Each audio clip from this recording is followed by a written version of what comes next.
Welcome to another class where I mark a student's essay. All of these classes can be found on my Master English Grammar course, and I put it on that course because many of the rules that I explain in that course are demonstrated when I make corrections in an essay. So there's a mistake in the title, as there always is, and we can't blame students for finding mistakes in titles. They are everywhere, these kind of mistakes, and this is a good example of how you need a comma before a subordinating conjunction. This is a subordinate clause. It shouldn't be separated with a full stop from a main clause, otherwise it's just a fragment sitting there while others think it is a waste of money. It needs a comma. It really does. It needs to be some like this while others think that. So comma there before the subordinating conjunction. What is your opinion on this? Okay, and I think it's important here. I point it out just because in the first paragraph it's very well written with very few mistakes, very few. The main mistakes are punctuation, and I've changed commas for semicolons.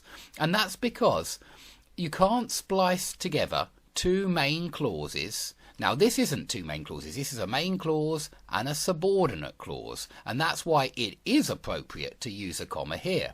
But if this had been a main clause, then we would need a full stop or a semicolon between the two.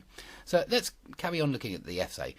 There is a famous saying in Russian, languages have capital letters, that states that the first impression is based on clothes. I think that word is superfluous, and the first impression is based on clothes. It reads much better than is made based on clothes. So the first impression is based on clothes, but what forms an actual opinion about a person is what the person has on his mind. Excellent. Clothes and other wearable accessories are sometimes the only way to express ourselves without saying a word. Comma before the participle, excellent, helping our surroundings to form an opinion about us only by a quick glance.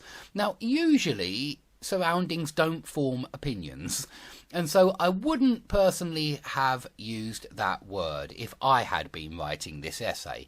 I would have said helping others to form an opinion about us only by a quick glance, just because it's people who form opinions. But I didn't change it. It's not a grammatical mistake, and you might get away with it, if I'm honest. And it still sounded clear. But nonetheless, I do recommend something different there, perhaps helping others to form an opinion about us only by a quick glance. Clothes have a lot of power. Now, that's a main clause. The next part, our preferences have a huge impact on our public image. That's a main clause. Okay? And then the next part, we may be treated differently in many situations based just on what we are wearing at that moment. You mean that moment in that situation. So not at the moment, at that moment in that situation. Now that